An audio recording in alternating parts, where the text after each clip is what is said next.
Good mga idol, magandang hapon po sa inyong lahat dyan. Luzon, Visayas at Mindanao at ilang kalugdog ng bansa sa Asia, mga lodi mga idol, no? Bali po mga lodi mga idol, sa ngayong hapon ito ay magbigay lang po tayo ng reaksyon bilang butante. Kung ano nararamdaman nyo, ganun din nararamdaman ko mga lodi mga idol. Patungkol dito yan mga lodi mga idol sa mga kaganapan ngayon na lantaran at malawakang korupsyon. Malawakang korupsyon. Lalo na itong yung DPWH, yung flood control na bilyon-bilyong piso ang nailaan diyan. Hindi yan pera ng gobyerno kundi pera natin lahat yan.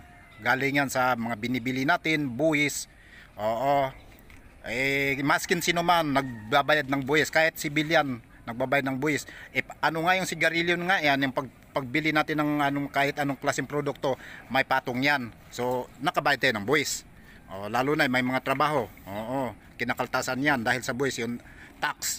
Ika nga yung 10ID kuno. Yan, 'di ba? Mayroon tayong 10ID.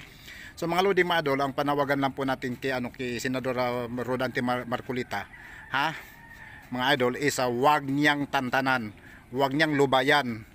Panagutin ang dapat managot. Ikulong ang dapat ikulong. Sana nga may batas nga sana sabi niya Senador Villanueva Joel Villanueva na sana kung may bitay lang, pagbibitay na sana yan, pagpapatay na sana yung mga yan. Yan ang panawagan natin sa mga senador na nakaupo ngayon na ihalal ng taong bayan na wag nilang tantanan. Ping Lacson, Senador Bongo, Senador Robin Padilla, Senador Meg Subiri, Senador Bato de la Rosa.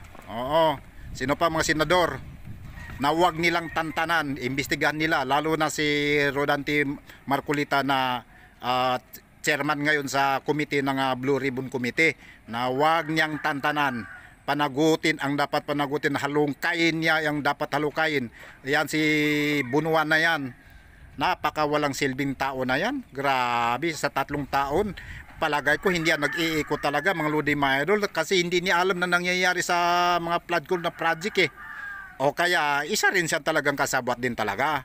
Akala siguro na nila na hindi mag-ikot ang presidente ng Pilipinas, si PBBM, kaya nangagulat na lang sila at nag-ikot si presidente. Ayun, yung iba naman diyan nagkukumahog na repairin yung pinagagawa nila na hindi natapos para matawag lang na may accomplishment. Diba? Para ipasa nila, i-submit nila na ito completed na, complete na. Accomplishment, may accomplishment sila. Lalong-lalo na ito si si Diskaya.